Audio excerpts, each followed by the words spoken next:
I always thought the scariest things happened out there in the world. Dark alleys, lonely highways, strange cities. But I learned the truth on a warm summer night in the one place where I thought my family was safest, our home. We live in a 2-story house on the edge of Brookvale, a quiet suburban town where people still waved at each other and kids rode bikes in the street.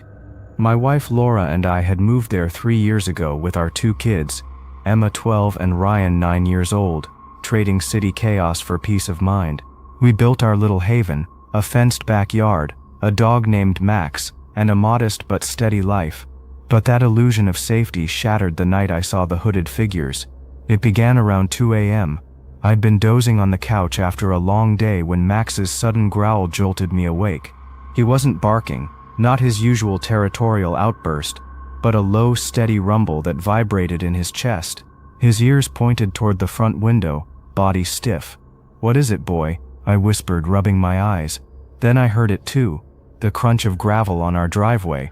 At first I thought maybe it was a raccoon or even a stray dog. But when I peeked through the blinds, my stomach dropped. 2 figures stood at the end of the driveway. Both wore hoodies pulled low over their faces. One was tall and broad, the other slimmer, slightly hunched. They weren't walking past. They were just standing there, facing our house. A cold wave rushed through me. Max's growl deepened. Laura stirred upstairs, calling softly, "Honey, what's wrong?" "Stay with the kids," I hissed back, my throat tight. I kept watching. After what felt like forever, the taller figure lifted an arm and pointed toward the side gate that led into our backyard. The slimmer one nodded. And then, without hurry, without fear, they started moving, straight toward our property. My legs felt rooted to the floor. It was like watching a nightmare unfold in slow motion. Max pressed against the glass, hackles raised, but I yanked him back before he gave us away. The men slipped into the shadows near the gate. That snapped me out of my trance. I ran upstairs, my heart pounding, and whispered to Laura, "Someone's outside." The look on her face, half asleep turning into sheer terror, is one I'll never forget. I grabbed the baseball bat I kept under the bed, though deep down I knew how useless it would be against 2 men. Laura locked the kids in their room while I crept back down the stairs, every creak sounding like thunder. From the kitchen I could see the faint glow of the motion sensor light flicker on in the backyard. Then through the blinds, a shadow glided across the grass. They were inside the yard. I dialed 911 with trembling hands, whispering the details. The dispatcher told me to stay inside, keep quiet, and wait for patrol, but every second dragged like an eternity. Max whined softly, pacing. Then came the sound that turned my blood cold, the subtle scrape of metal against the back door. They were trying the handle. Laura and the kids were upstairs, hiding. I pressed my back against the wall, bat in one hand, phone in the other, my pulse roaring in my ears. The scraping stopped. Silence. For a moment I thought maybe they'd left. Then a heavy thud on the porch, followed by another. They were testing the strength of the door. I nearly jumped out of my skin when red and blue lights flashed suddenly across the curtains. The hooded figures vanished into the dark in an instant, like shadows swallowed by the night. The police arrived, searched the yard, but found nothing. Could have been kids messing around, one officer shrugged. But I knew what I saw. Those weren't kids. They were deliberate, patient, watching. I hardly slept the rest of the night. Laura clutched the kids in their room while I sat awake, listening to every creak, every gust of wind. Morning brought no relief, only dread. We had a set of security cameras around the house, one facing the driveway, another covering the backyard. When I opened the app on my phone to check the footage, I felt sick anticipation clawing at me. The first clip showed what I'd already seen, 2 hooded men at the edge of the driveway. But in the harsh black and white clarity of night vision, it was worse. They weren't just standing there, they were looking directly into the camera, faces hidden, hoods shadowing everything but their mouths, faint smirks. They wanted to be seen. My palms sweated as I switched to the backyard feed. At 2:11 a.m., the motion light flared on. The slimmer man crept forward, moving with practiced silence. He turned his face briefly toward the lens, and smiled. Wide, chilling, like he knew we'd be watching later. The taller one lingered near the back door, testing the knob with slow, deliberate twists, his head cocked as if listening to the faint sounds inside. At one point, he leaned close to the glass, his breath fogging the pane. My stomach lurched when I realized he was only inches from where I had been standing on the other side. But the final clip made me drop the phone. 2:18 a.m., the camera in the upstairs hallway. I had never noticed until then that the hallway unit had been slightly shifted. The angle was off. Instead of just pointing toward the kids' rooms, it now tilted toward our bedroom door. And there, frozen on the screen, was the taller hooded man. Inside our house. He was standing in the hallway, head tilted toward the camera, the same sick smile visible in the night vision glare. I felt my breath leave me in a rush. My mind couldn't process it. The police had searched. The doors had been locked. How the hell had he gotten inside? I called Laura over, and when she saw it, she clamped a hand over her mouth, tears streaming. Emma and Ryan asked what was wrong, but we couldn't answer. The footage continued. After standing there for several seconds, he turned, walked calmly back down the stairs, and disappeared through the back door. The slimmer one followed minutes later. The officers we showed it to were stunned. They admitted the intruders had likely picked the lock before I ever looked out the window. That meant, while I thought I was watching them from the living room, one of them had already been inside, watching us, watching my children sleep. That knowledge shattered us. For weeks afterward, none of us slept properly. Laura jumped at every sound. Ryan refused to be alone in any room. Emma asked if the men were coming back every single night. The police increased patrols but caught nothing. No fingerprints, no footprints, no trace except those haunting images on the cameras. But the part that scars me most is the revelation that came a week later, when detectives finally matched the footage with another case. The same two men had been spotted in 3 nearby neighborhoods. Their pattern wasn't burglary. They never stole anything. They never hurt anyone, filmed themselves smiling into cameras, and left. They wanted us to know we were never really safe. That night broke something in me, in all of us. The idea that home is sanctuary, that 4 walls can protect you. It's a lie I can't believe anymore. Because somewhere out there those men are still walking, still smiling under their hoods, waiting for the next family to discover what we did. That the scariest monsters aren't under the bed. They're the ones who stand in your hallway at night, watching you sleep.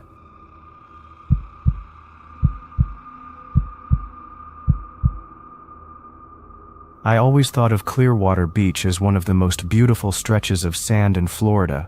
Calm blue waves, white powdery sand, a paradise where families, couples, and solo wanderers came to forget the troubles of life. But that one evening changed the way I look at the ocean forever. I was 28 then, on a week-long trip to recharge from work burnout, and what I found on that beach would haunt me for years.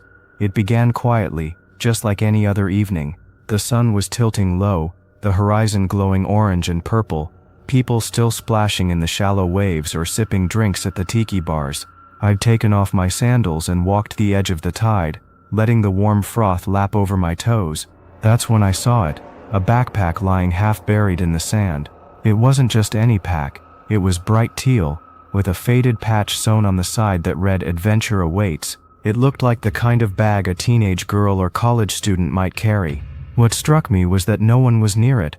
Towels and umbrellas scattered the beach, kids dug holes with plastic shovels, but this bag seemed out of place, abandoned in plain sight. At first I thought maybe its owner had gone for a swim.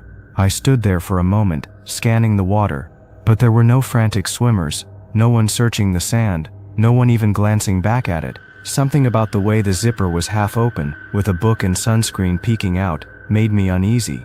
It wasn't discarded trash, it belonged to someone. Curiosity got the better of me. I crouched down and tugged it gently from the sand. Inside, I found a phone with a cracked screen, a pair of sunglasses, some loose change, and what made my stomach tighten, a small journal with a name written inside the cover, Samantha. The handwriting looked young, playful, with loops on the S and A. I flipped through quickly, but the pages were mostly blank, except for one with a half-finished sentence. Clearwater feels like freedom. My pulse quickened. This wasn't just forgotten. Nobody leaves their phone and personal journal on the beach.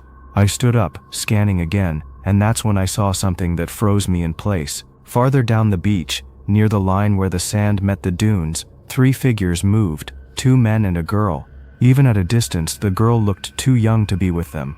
She was maybe 19 or 20, with long blonde hair, and she walked stiffly, her body language wrong, hesitant, as though she was being herded rather than accompanied. The two men were broad-shouldered, one wearing a baseball cap, the other with a gray hoodie despite the heat. They stayed close to her, each on one side. The girl kept glancing toward the water, toward people, but never spoke, as if afraid. Something in my chest told me that bag belonged to her, Samantha. My mind raced. Was I imagining this? Was it just an awkward situation? Or was this a girl in trouble?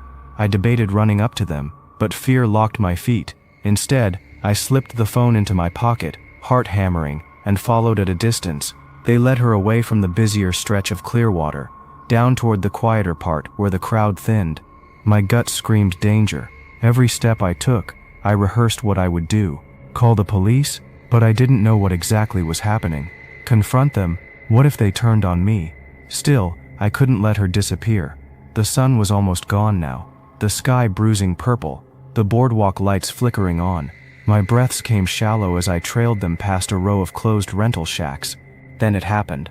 One of the men grabbed Samantha's arm too roughly, yanking her when she hesitated.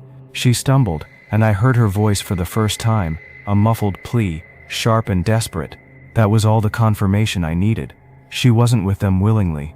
I pulled out her phone, but the battery was dead. My own was back in the rental car, stupidly left charging. Panic surged.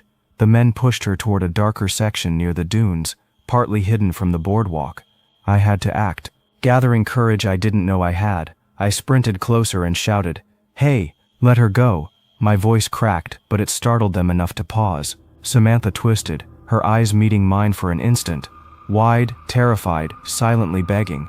"Mind your business," the man in the cap growled, stepping forward. His voice was low, dangerous, the kind that makes your instincts scream to run, but adrenaline had me now. "That's her bag," I said, my voice shaking. "She dropped it." "I'm calling the cops," he sneered. "Then call them." He moved closer, and for a split second I thought he'd swing at me. My chest tightened, but I forced myself to stand my ground.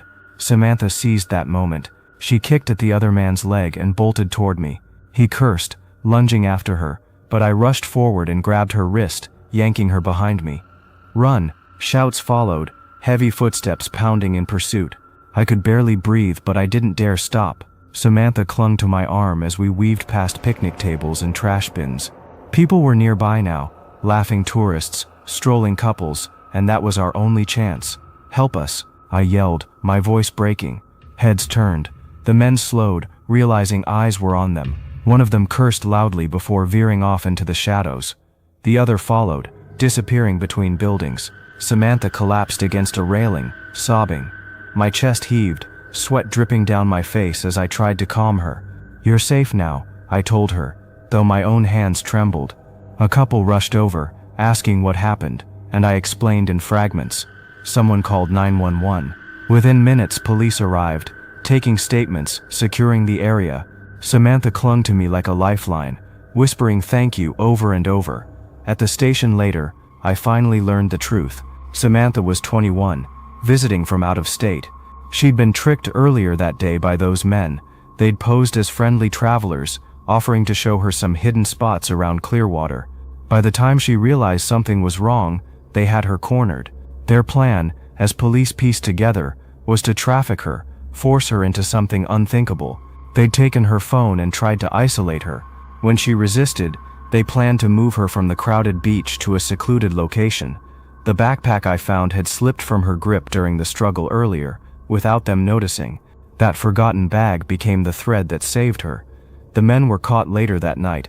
Surveillance cameras and witnesses pinned them down, and they were part of a larger group already under investigation. It chilled me to know how close Samantha had come to vanishing into the darkness of that network. Even weeks later, the fear lingered in me. The image of her eyes, wide with terror, replayed whenever I closed mine. I thought of her unfinished journal entry, "Clearwater feels like freedom," and how those words almost became her last. But I also remembered the way she squeezed my hand at the police station, whispering, "You saved my life." The truth is, I don't see myself as a hero. I was terrified, stumbling, uncertain every step. But sometimes doing something, anything, is enough to change the ending of someone else's story. And for Samantha, that ending was survival.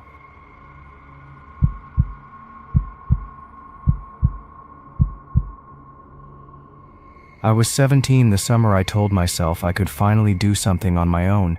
It wasn't rebellion, not exactly. More like proving I wasn't a little girl anymore. All my friends had gone on family vacations, and I was stuck in Austin with a mom who worked double shifts and a dad who hadn't been around since I was 10. I wanted to feel brave, independent, grown up. So when I read about a small state park just 2 hours away, remote but not too remote, I convinced myself a weekend camping trip would be perfect. I didn't tell my mom the truth. I told her I was spending the weekend at a friend's. The idea of explaining, of seeing that worried look in her eyes, would have killed my excitement. I packed a borrowed tent, a cheap sleeping bag, some snacks, and the flashlight my uncle had given me when I was 12. I was nervous but determined. The drive felt like freedom, windows rolled down, music loud, the smell of hot asphalt mixing with pine when the road curved toward the park. I checked in, got a site by the edge of the woods, and told myself everything was fine. By late afternoon I had the tent pitched, though crooked, and a small fire going. The quiet was heavier than I expected. At first it was peaceful, but then I started noticing how every sound seemed amplified, the buzz of insects, the snapping of twigs, the occasional rustle of something moving in the underbrush. I ate chips and a granola bar for dinner, feeling proud that I'd managed to make this work. But as the sky darkened, that pride started to fade. The campground wasn't crowded, it was a Thursday night, and I couldn't see any other fires nearby. The closest site looked empty. I told myself this was what I wanted, independence, solitude. But when the dark fully settled, a different kind of silence set in. It wasn't quiet, exactly, more like the woods were alive in a way that excluded me. Every creak, every snap, every rustle was sharper, closer. My flashlight beam was weak, barely piercing the black wall beyond the tent. I tried reading by the light of my phone, but the battery was already half drained, and I panicked about it dying. I shoved it back in my backpack, telling myself I didn't need it. That's when I heard it. Footsteps, slow, deliberate, crushing leaves and twigs somewhere just beyond my tent. My breath caught in my throat. I held still, listening. At first I thought maybe it was just a deer, but then it stopped. Dead silence, like whoever or whatever was out there was listening for me too. I told myself not to move, not to breathe too loud. Minutes passed, or maybe it was seconds, I couldn't tell. Then as suddenly as it started, the sound faded, like someone or something retreated back into the woods. My whole body was trembling. I wanted to pack up and leave right then, but it was after midnight. The idea of walking to my car through those trees terrified me even more. I crawled deeper into my sleeping bag, clutching the flashlight, telling myself over and over it was just an animal. People camp out here all the time. Nothing bad happens. But then around 2 in the morning, I woke again to the sound of whispering. I froze, straining to hear. It wasn't in my head. It wasn't the wind. I could make out the low hum of voices. 2 of them, male, close enough that I swore they were standing right outside the tent. I held my breath, heart pounding so hard I was afraid they'd hear it. The whispers rose, then fell. Then a faint laugh broke the silence. I wanted to scream, to run, but I couldn't move. I lay there paralyzed, clutching the flashlight so tight my knuckles hurt. Finally, after what felt like forever, the voices drifted away. I didn't sleep the rest of the night. When dawn finally broke, I stumbled out of the tent, eyes scanning the ground. My stomach lurched when I saw the footprints. 2 sets, clear as day in the soft dirt, circling the tent. I told myself to pack up and go home, but stubbornness, or maybe fear of admitting failure, kept me there. I convinced myself it had been a prank, maybe some teenagers messing around. I stayed. The second night was worse. By sunset, the campground was nearly empty again. A few RVs had left, and I was sure the only tent within sight was a good distance away. I tried to calm myself, cooking ramen over the fire, forcing myself to eat. The forest grew darker, the sounds sharper. I thought about my mom, about how stupid I was for lying, about how nobody even knew where I really was. Around 10, I crawled into the tent, zipped it shut, and tried to sleep. Sometime after midnight, I woke to the sound of fabric moving. At first I thought it was the wind, then I realized it was my tent, the zipper. Someone was dragging a finger slowly along the outside of the flap. I stopped breathing. The sound paused, then continued. A soft laugh broke the silence, low and menacing. I shot upright, shaking, Clutching the flashlight like a weapon, I wanted to yell, but the words stuck in my throat. The sound stopped. For a moment there was silence, then footsteps retreating, fading into the trees. I stayed awake until dawn, every muscle rigid, listening for them to return. When the sun rose, I stumbled outside, shaking. On the side of the tent, scratched faintly into the fabric, was a single word. Hi. My stomach turned. That was it. I couldn't pretend anymore. I stuffed my things into my bag, barely folding anything, yanked the tent stakes out of the ground with shaking hands, and threw everything into my car. Driving out of the park, every shadow felt like someone watching me. My hands gripped the wheel so hard they ached. When I finally got back to Austin, I parked outside my house and sat in the car for what felt like an hour, shaking, unable to go inside. I didn't tell my mom the truth until years later. By then I was in college, and the story came out after a few too many beers at a dorm party. People laughed nervously, said I was exaggerating, but I know what I heard. I know what I saw. To this day I can't camp without that memory creeping back.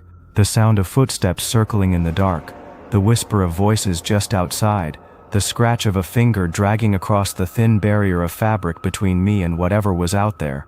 Sometimes, when I close my eyes at night, I still see that faint word scratched into the nylon. Hi. And I wonder what would have happened if I hadn't woken up in time.